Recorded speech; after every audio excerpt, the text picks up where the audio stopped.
Thanks for joining us today. So a little bit about, and I'm gonna let him kind of share who he is and everything, but how we met. I'm gonna kind of share that. Is that cool?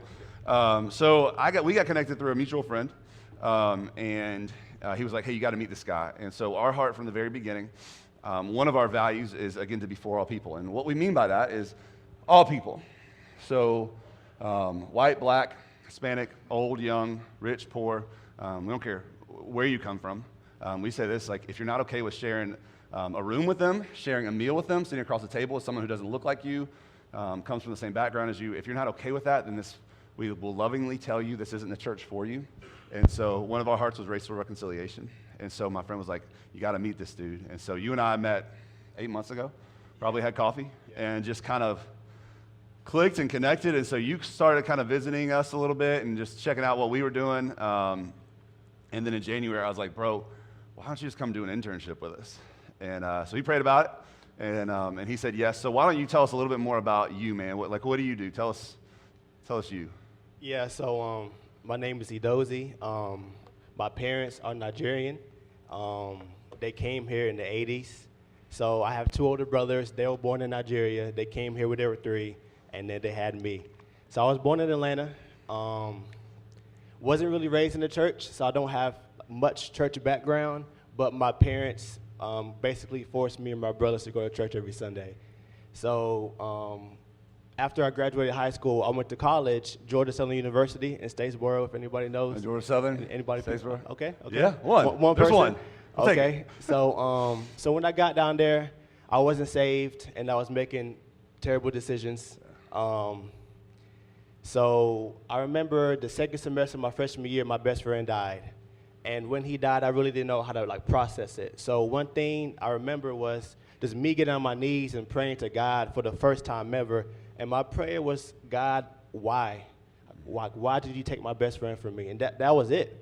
I remember I went to sleep, I woke up, and my life was just completely different. I remember God was speaking to me directly, telling me you're better than this. At the time, I was selling drugs. I was, sexually immoral. I was just living reckless. But I literally stopped all of that cold turkey, and God just transformed my life. Come on, love it. We're just praying, close it right now, bro. We're done. All right. Done. Yeah. So after that, obviously, you begin the process of sanctification. So God began to take me on a journey of making me more like Him. So I started going to church every Sunday. I started reading my word more, and that was almost 10 years ago. Yeah. So about 2 years ago, I started an organization called United by Christ, and that's kind of how me and Josh met. And so my organization, we host events all around the metro Atlanta area for Christian millennials. So no matter if you're white, no matter if you're black, no matter if you have a lot of money or no money at all, everybody's welcome at our events. So that's kind of what we do, and that's kind of how me and Josh met. And so here I am today. Love it, man. We're glad you're here. Glad you're here.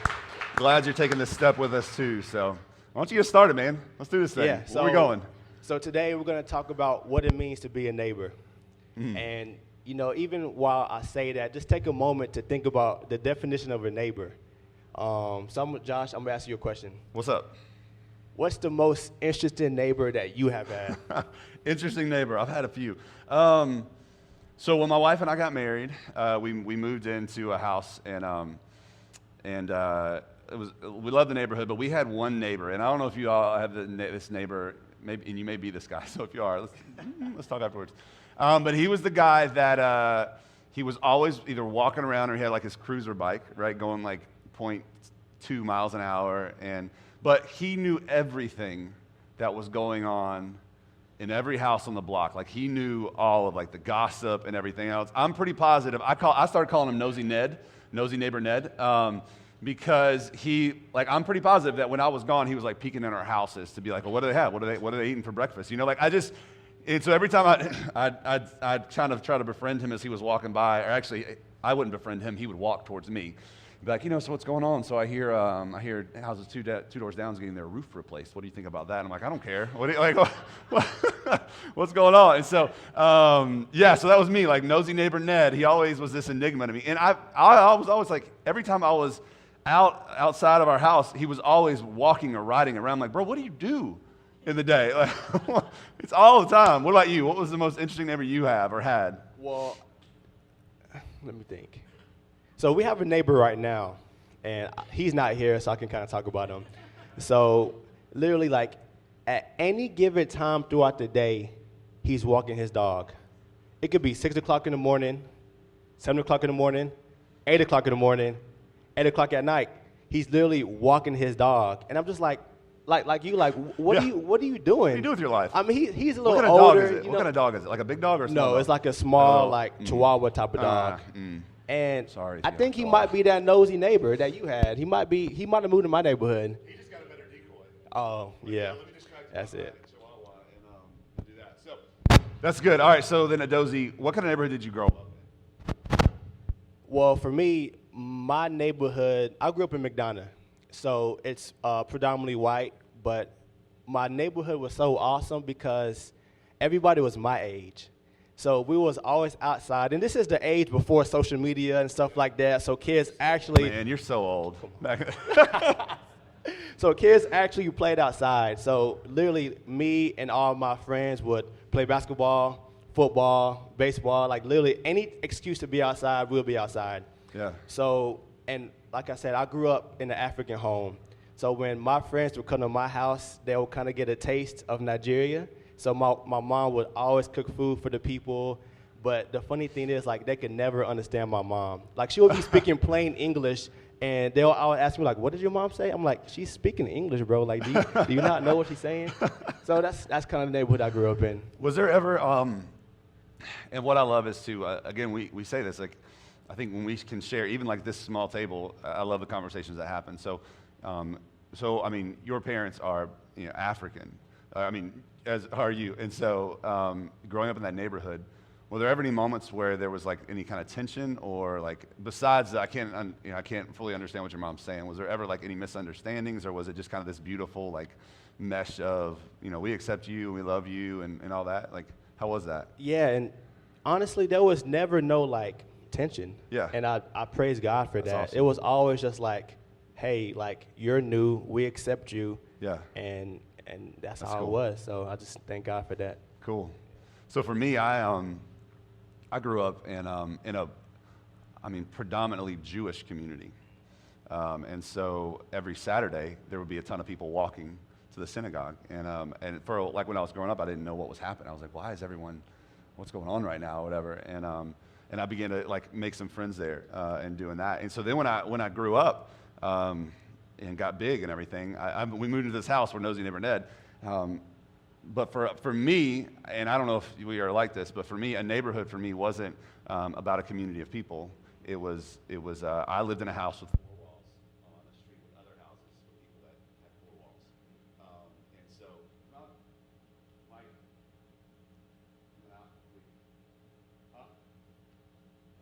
batteries?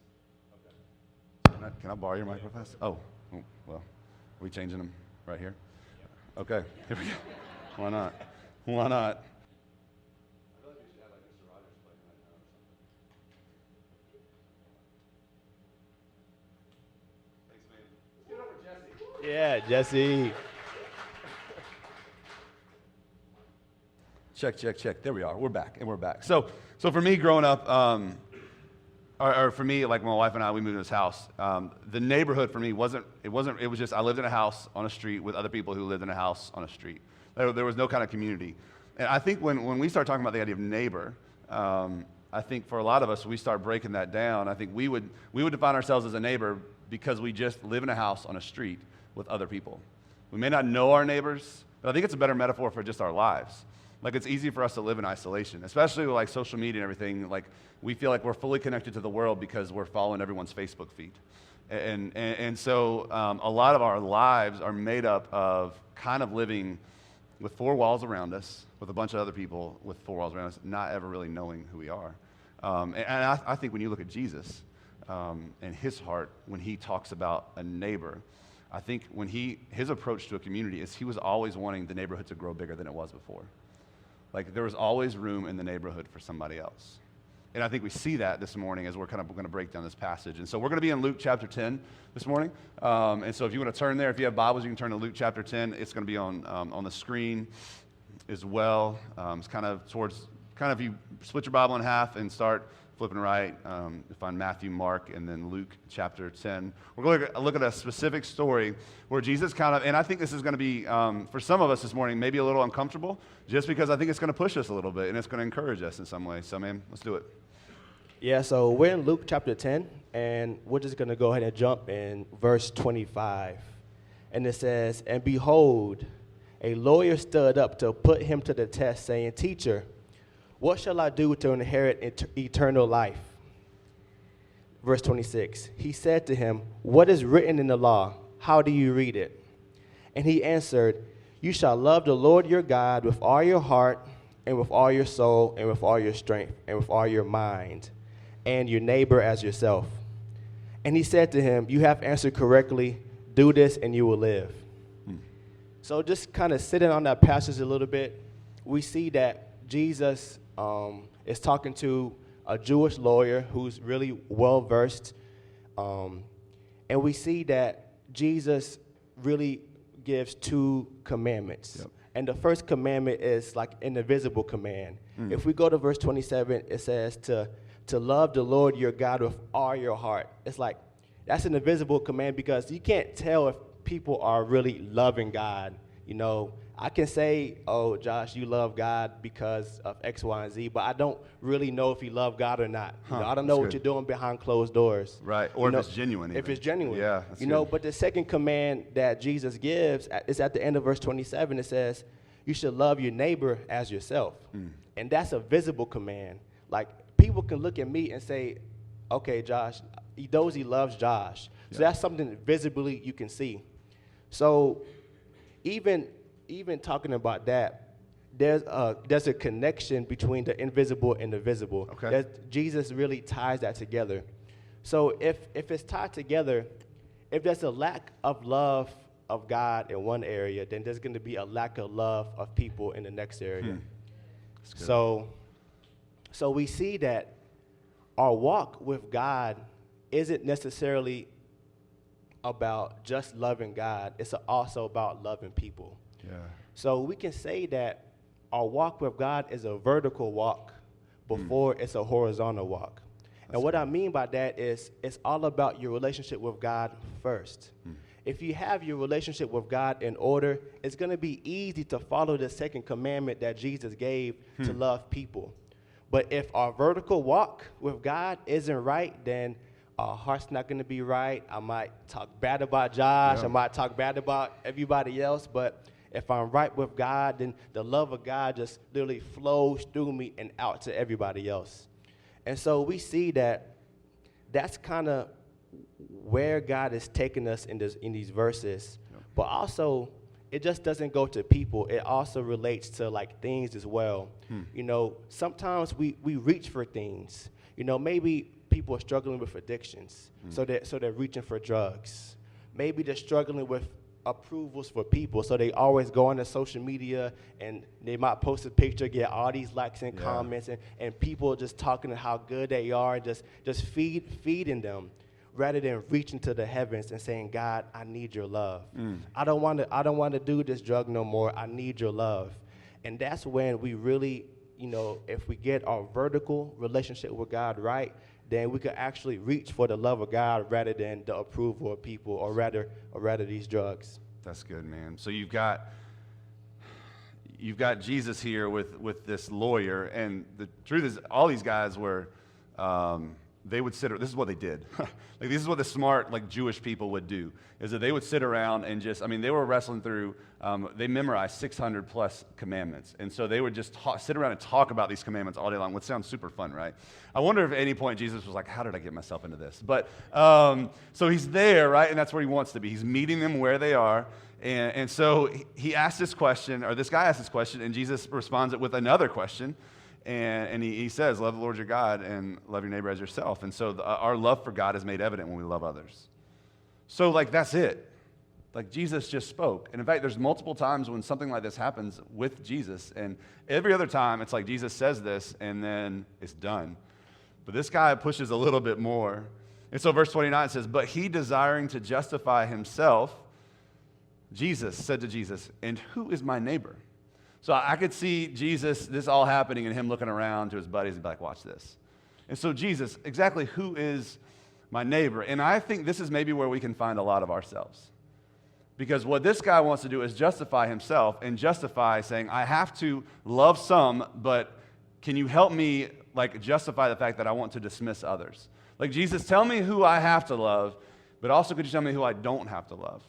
Like he's trying to whittle this thing down to figure out, okay, what actually do I need to do? And so Jesus gives him an answer in the form of a story. But I think a lot of us have to really ask ourselves that question. If we were in the room with Jesus, and there was no fear of like, because at this point they didn't know that Jesus was Jesus. They knew he was Jesus, but they didn't know he was Jesus. You know, we know it's Jesus, so you got to remove that part. And if you were sitting around with this really smart guy and he said, love your neighbor as yourself, would we ask that question? Or would we at least think it? Because there's got to be somebody in each of our lives where we would just rather someone come and tell us, hey, you don't have to do anything with this guy. Like, you can dismiss them. You can brush them off. They're annoying. They've lied to you. They've hurt you. They've done all these things. Like, you don't have to love them. And so Jesus says, well, then let's just have a seat, Sonny. Let me tell you a story. So he starts his story in verse 30. So Jesus replied, a man was going from Jerusalem to Jericho, and he fell among robbers who stripped him and beat him and departed, leaving him half dead. Jesus is brilliant. We know that, right? But he's brilliant because this is how he starts it. This guy says, and who is my neighbor? And Jesus says, a man. He doesn't say a tall man. He doesn't say a short man. He doesn't say a Jewish man. He doesn't say anything else. A lying man, a cheating man. He doesn't say anything. He just says a man. He strips this guy of all of his identity as if to say, you want me to give you parameters, and I'm telling you it's anyone. Like you want me to tell you, well, you don't have to deal with an addict, or you don't have to deal with the person who cheated on you or lied to you, or you don't have to, like, give me some parameters. And Jesus said, no, it's anyone. He strips the man of any identity in this story. It doesn't matter who the person is. Is it everyone in the whole world? Yes. Is it the person next door to me? Yes. Is it the person who cheated on? Yes. The person who lied? Yes. Is it the annoying coworker? Yes. Is it the lazy coworker? Yes. Are we going to do this back and forth? No, I like this. Yeah, let's keep going down it. Yeah, I mean, is it city kids, like the kids that are always loud and thumping music and running around and sometimes getting on my nerves? Yes. Is it my mom? Yes. Is it my stepmom, mother-in-law? Yes. Is it my son? Yeah. He literally says he strips him of any identity. Here's what we see here, that Jesus refuses to allow limits on who we love.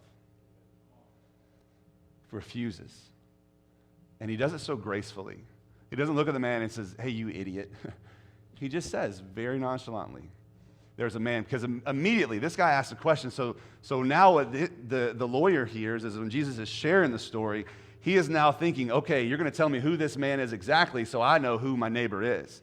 And so he says, it is literally anyone. And if I'm just honest, the tendency in all of our lives and in my life sometimes is to whittle down who I have to spend time with, who I have to care for, who I have to acknowledge, and who I don't. And usually a lot of those people in our lives look like us, talk like us, like the same things that we like, have the same income median that we have, speak the same way, listen to the same music, like the same movies, have the same friends. But what about all the other people?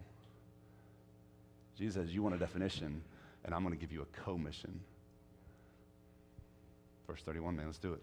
Yeah, so verse 31, so Jesus continues the story, and he says, now by chance, a priest was going down that road, and when he saw him, he passed by the other side.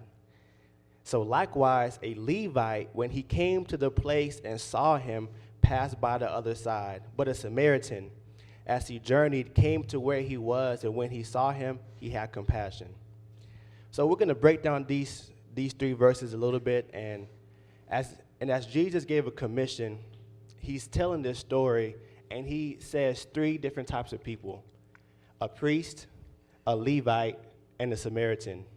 And we got to remember that Jesus is talking to a Jewish lawyer. So to say anything about a Samaritan is already like off limits because the Jews and the Samaritans had beef. Yeah. You know, they literally hated one another. But the people he used before that is what really stands out to me. He says a priest. And you got to remember in the Jewish culture, a priest is the one who went to the temple to make sacrifices for the people when they sinned. So the priest was a person who literally made you right with God. Yeah. So in the story, the priest saw this man beaten and bruised and nearly half dead and walked right past him. So then we have Jesus giving the illustration of a Levite. And we could attribute a Levite to a worship leader. You know, they were the ones singing psalms, playing the harp, singing hymns. So this Levite saw this same man beaten, bruised, left half dead, and still walked past him. So we can see from this that Jesus doesn't necessarily cater to our comfort. He tells us what we need to hear. So he says that this Samaritan, somebody who hates the Jews, decided to stay and help this man. So we can see that Jesus' MO is always to make us uncomfortable because it's comfortable for a Levite or a priest to go, but it's uncomfortable for somebody who hates somebody else to stop and say, hey, let me take care of you. Let me love on you. Let me show you who God is. Let me invite you to church, even though you're the annoying coworker. Like we have to reach those kind of people. Even though in our heart we might not like them, we might not like their actions, but at the end of the day, they're our neighbor.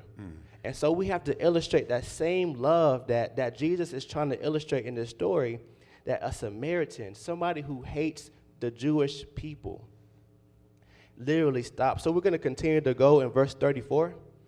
It says, he went to him and bound up his wounds, pouring on oil and wine. Then he set him on his own animal and brought him to an inn and took care of him.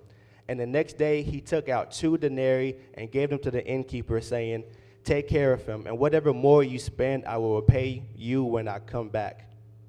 So this Samaritan literally like showed so much love to this half-dead person. He gave him a hotel, gave him some money, fixed up his wounds.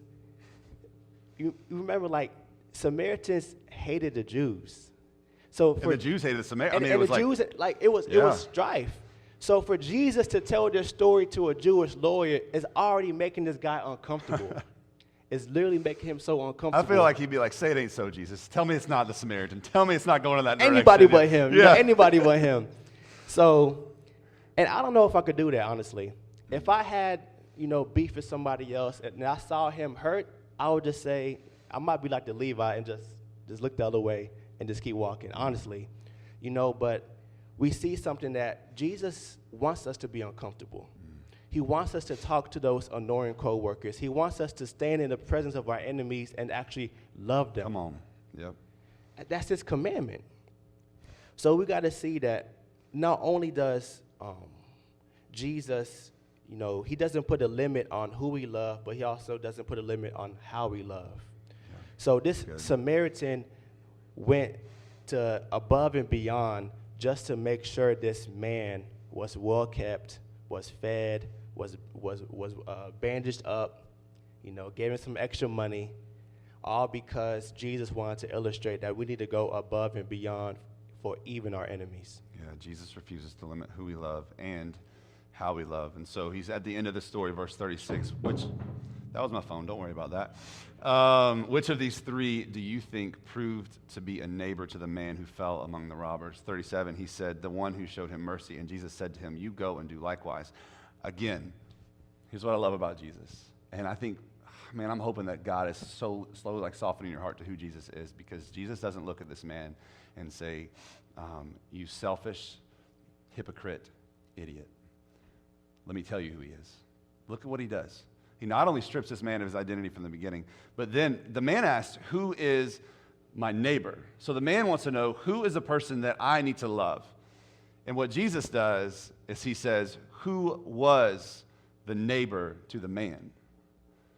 So this man asked for a definition, and Jesus says, you're missing the whole point. Stop asking the question and just be a neighbor. He doesn't say like the man was a neighbor. He said, you need to be the neighbor. Like he's creating this whole other context and story around all of us who live in homes with four walls around us, that live in a house on a street with a bunch of other houses, that go to work every day and look at the people that we dislike, that walk through and sit at Waffle House or wherever else, and our waitress is lazy, and so we think, I'm not tipping her. I'm not, like, she doesn't deserve that. What he's saying is this: you want to point the finger at other people and say, tell me who I don't have to love. And Jesus says, actually, you got the whole thing flipped. In the story, who was the neighbor? Stop asking for a definition and just be one. And then he says this, and this is where the rubber meets the road: go and do likewise. So, I mean, just so smooth, right? Because the man knew the answer. He probably hated to admit it. Like, oh, like, really? I got to say, like, I mean, these guys, they hated to say the word Samaritan. Like, that's how much they hated each other. And so he didn't even say it. This is the one who showed mercy. That just shows you, and I could see Jesus too being like, yeah, you're still not there. You literally can't say Samaritan after we talked about this. You have to say, yeah, that guy who showed mercy. But then Jesus says, in so much grace, go and do likewise. So go and refuse in your life to limit who you love, and also refuse to put limits on how you love. I think Jesus' heart is that Jesus is making the neighborhood bigger than before. He's always saying there's more room in the neighborhood. So be that kind of neighbor. So if he says go and do likewise, and the question is, okay, how do we do this? And I think there's a lot wrapped up in these 5 words: loving your neighbor as yourself. See, he doesn't just say love your neighbor. He adds that as yourself part, which I think is so interesting and so smart. So in other words, Jesus is not saying seek for your neighbor the same things you seek for yourself, but also seek them in the same way. The same energy and creativity and perseverance. The same life and death commitment when you are in danger. Measure your pursuit of the happiness of others and what it should be by the pursuit of your own. So what he's saying, what I want you to do is take what is innately in you. Like, self-preservation is something that we are born with. To take care of ourselves, to provide for ourselves, to have a roof over our heads, to have food to eat, to have clothes to wear. Like, that's just innately in us. And what Jesus is saying is that's not bad. It's not bad to want to care for yourself and provide for yourself. That's not the issue. It's when that becomes the God and the idol. Like, I need to have this. And so what Jesus says is take the same amount of energy that you put into providing for yourself and your family and put that into loving others. So basically what he's saying is make your own self-seeking the measure of your self-giving. So if we're going to say that he refuses to limit who we love and how we love, then how do we do that? Well, just look inside yourself. Look what you do on a daily basis. Look how you provide for yourself, how you care for yourself, how you care for your family. And Jesus isn't saying, hey, recreate something. He literally says, just do what you do for yourself for other people. Go the extra limit the way you do for yourself for other people. That's the strategy. That's the equation there. But that's very tangible things. But there's also a heart issue here. Yeah, and with the heart issue, we think that we have to go and make the capacity to go love other people. It's like we have to understand that the more Jesus we invite in our heart, the more room that he gives us to love other people. Come on. You know, just going back to our walk with Christ, our walk with God is a vertical walk before it's a horizontal walk. Yep. So the more we allow Jesus into our heart, the more room he creates to love other people. So because what you're saying is, so you're saying if I'm sitting here saying, oh man, I've got to figure out how to create more space in my life to love other people, like that's backwards. Right. We don't create that space we can't create that space in ourselves because we were born in sin. Yeah. And the beautiful thing about the gospel is that Jesus died for our sins.